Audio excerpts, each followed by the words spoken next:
Yes, hello everyone, wherever you're watching, whichever country, whichever region of the world. My name is Uche Onyebadi, and I have a guest here called Carolyn. I hope I got it right.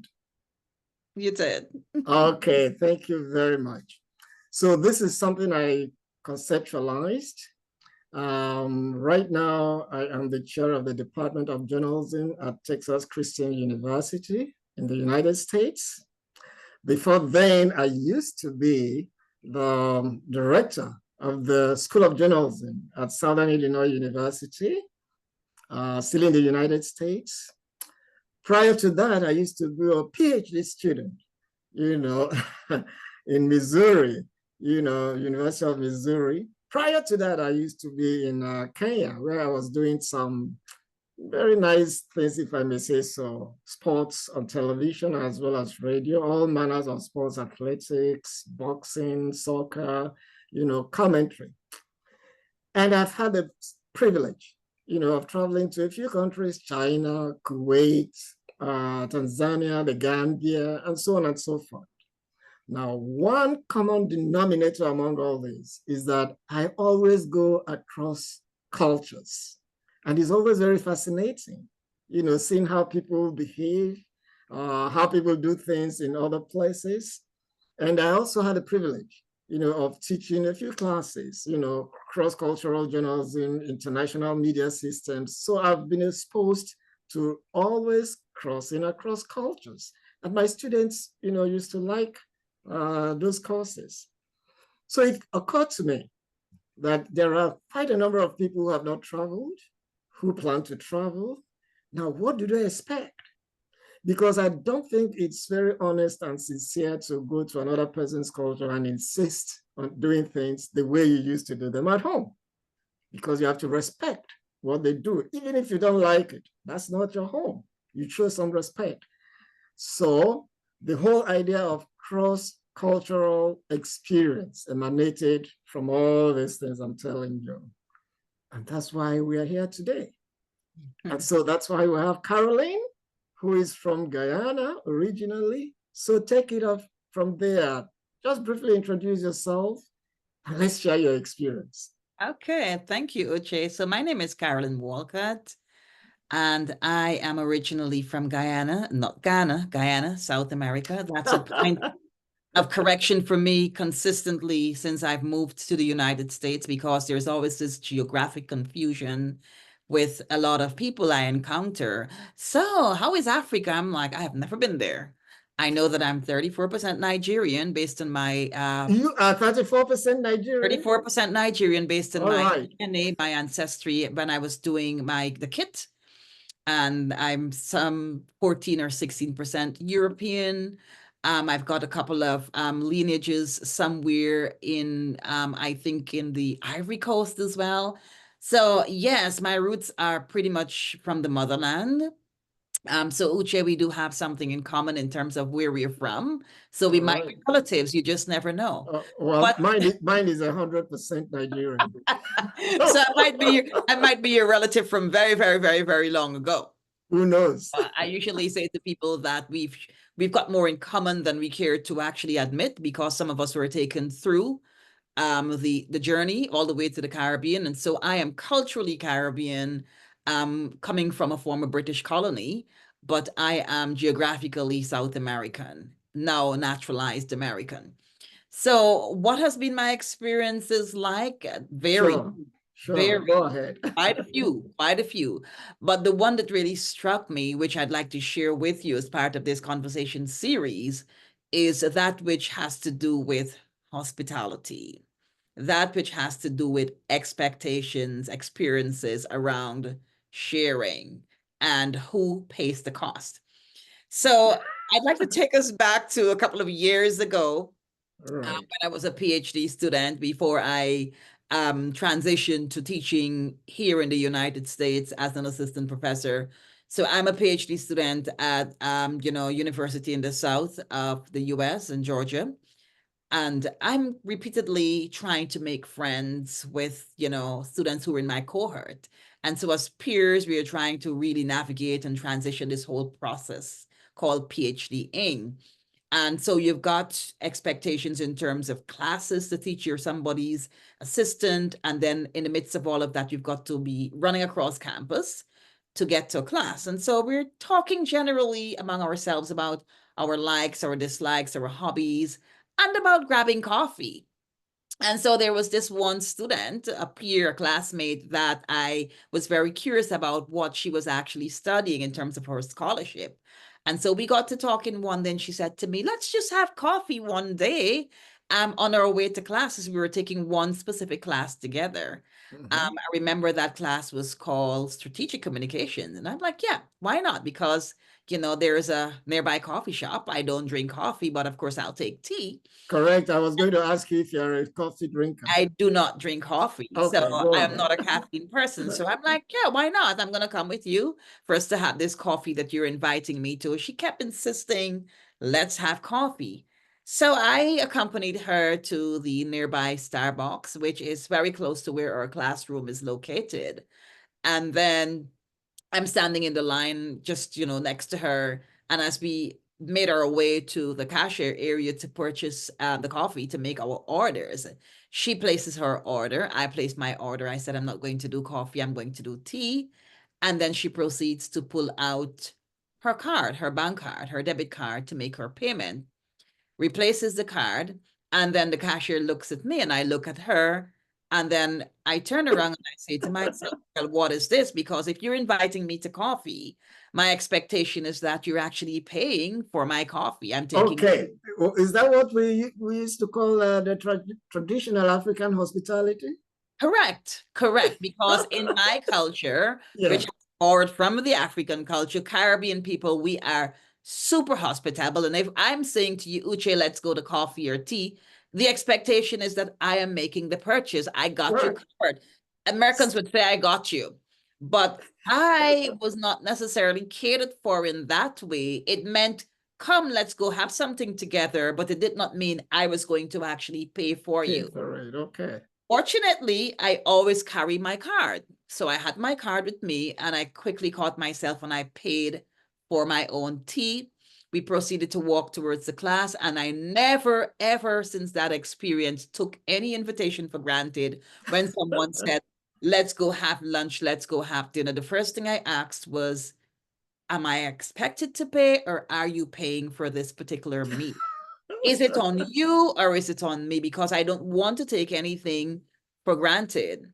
Never make assumptions. That's one of my golden rules that I've applied to my life over the years that I've been in this space called the United States, because our expectations and experiences are different than those who are actually living here. Because as I come to learn, this is a very individualistic culture as against the culture that is more holistic and all-inclusive that I've come from. Communal. Okay. Correct. So because we focus more on the whole and on the unit and on the family and on friendships and stuff like that, you call it high context versus low context culture when we're speaking to things around human communication that I've taught for years here. It is this whole notion of you need to fend for yourself. I'm not responsible for you. I'm just curious. Sorry to interrupt. I'm curious. That's okay. Did you ever tell the lady that, wow, this is a completely new experience? I did not, because what was shocking for me, it's the fact that she was not American, but she quickly slid into the American culture. That is she from Guyana? She was from Israel or Egypt, if my memory serves me correct. Oh, okay. She was not, she was definitely not from the United States. She was from the global South, not from the United States. She was also, we may classify her as an international student. As far as I'm aware, she was not even a resident. She was just here on a student visa. So she completely got assimilated into total assimilation into the culture. And so she was not on a track like me. She was funded in terms of, well, you're not relying on the stipend. She was getting a fully funded, ride in the program. So it was not a situation where, in my mind, again, I hope I'm not making assumptions, it was not a situation where she could not have afforded to actually pay for my coffee. I would have reciprocated on our next outing, because that is what I actually quickly adopted in terms of, okay, let me pay, because since this is what your culture is, I'm going to pay. The next time you can pay for me. So When I bleed now, this sort of, experience has gotten so much embedded in my psyche that the next time someone invited me out who was from the Caribbean, she quickly said to me, Carolyn, no, I am living here. Yes, you're American. We're both naturalized, but I am going to pay. So on 2 occasions, I was invited out. She's been in the US much longer than me. We both did our PhDs the same time. She went down another discipline. But she said, this is actually on me. I invited you. I'm going to show you the Caribbean hospitality that you're actually used to. So okay, so just as it's done at home. Correct. Okay, correct. But let me take you back. You said the main lesson you learned from this is that when an American tells you, let's go do coffee, you better have your card. Absolutely. Absolutely. When they say, let's do coffee, let's do lunch, let's do dinner, my thing is make sure that you clarify, because culturally speaking, let's do doesn't mean I'll pay. It does not, it's not synonymous with payment. It is you accompanying me. We're both eating, we're both benefiting. So we're both going to actually pick up the tab. That's what it translates into when it comes to let's go. All right. So the whole thing about this, this project I'm doing, it's not that it is good or bad. It's just how they do things. And if you get into that environment, into that culture, then you better adapt, because you can't be in the United States and think we are still in Guyana. Things are very different. It's totally different, to the extent that even when folks come over now to my home, I've got a mix of friends. I've got international friends. I've got American friends. For the American friends, when they're coming and I invite them over, the first question they pose is, what do we bring? And I'm like, bring your appetite, your stomach. That's not how we do things. So I show them the other side of hospitality in terms of, usually when you guys invite us over, it is this whole notion of, oh, we've got to contribute to the occasion. For us, it's no contribution. I've extended the invitation, and therefore means that I'm catering for you, for your family, for your presence, and I'm giving you the range and the variety that you're not used to in terms of the cuisine that I'm inviting you to partake in.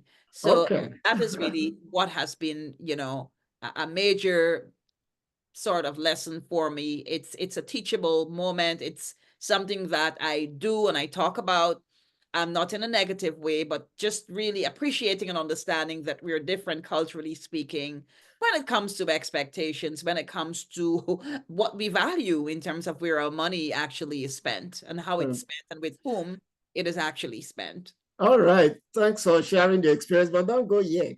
I had, this is a cross-cultural experience. So one of my experiences, when I first came to the United States, long time ago, even before computers were almost invented.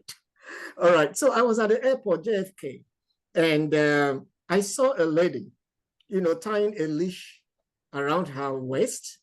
And I was wondering, is this a new form of belt? No, the leash went out to the kid.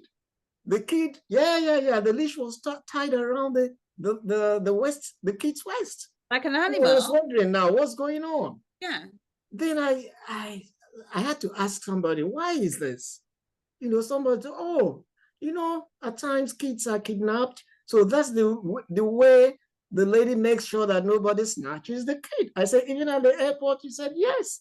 I said, oh, okay. At least I understand. Because if you did that at an airport in Ghana or in Liberia or in Kenya, where I used to live, people will run away. They think that madness has finally descended on you, But you see, I understood it. Right. That must have been a shock to you. It was a shock to me because the only thing that is on a leash for us would be animals or pets. Animals, yes. Right. But this one was from the lady to the kid. And I said, all right. Now, another experience was when I went to Kuwait. I was invited to a wedding ceremony. All the ceremonies, we have very elaborate, wedding ceremonies in Nigeria. So we ate, everybody was happy. So I asked the guy who, my former student who invited me to that occasion in Kuwait. So when are we expecting the bride? He told me, no, the bride will not show up. I said, are we having a brideless wedding or what? That was my first time attending a brideless wedding. And what did he tell me? He said, oh, because of our culture, because of our religion, men and women actually don't mix at the same venue. I said, okay, what happened to the bride? Is she still dead or alive? He said, oh, the bride is somewhere else with her female friends, with her female relatives. They're enjoying as much as we're enjoying here. So I had a wedding, one wedding, 2 receptions based on gender. Okay, I said, well, if that is the way you do your thing, that's fine. But it goes to your story and the one I just told you. They go to tell us that people do things differently. Yes. It's not our business to say, oh, that's not how you need to do things, or whatever it is. It's just to respect and accept that people are different. Absolutely. And those differences make the world flow together. Absolutely. All right. I really want to thank you for sharing your experience. This is what I'm going to be doing every week. I'll talk to somebody from somewhere else, and then the person will share his or her experience, and we just put it up there for people's enlightenment. If it makes you laugh, fine. If it makes you say, okay, like the leash thing from the woman today, okay, but try and find out, why do they do it? It might be something unique to their society. So you don't become judgmental and say they shouldn't do that. What's your problem? It's not your problem. The funny thing is that I'd been warned before about, well, not warned before, because I'd been here long before that period that I was doing the PhD. And I'd been told before about the individualistic type of nature of the society. But I guess, like I said, what shocked me the most was something like that coming from someone who's not physically from here. All right. Again, I want to thank you, for your time. And like I said, I'm going to be doing this every week, and then hope that people will learn from it. Thank you very much. The name of this project, one more time, is Cross-Cultural Experience. Thanks again, Carolyn, and extend my greetings to that person if you ever see her and say, okay, that was a culture shock, but no problem. I'm used to it right now. Okay. All right. Thank you. Okay. Bye.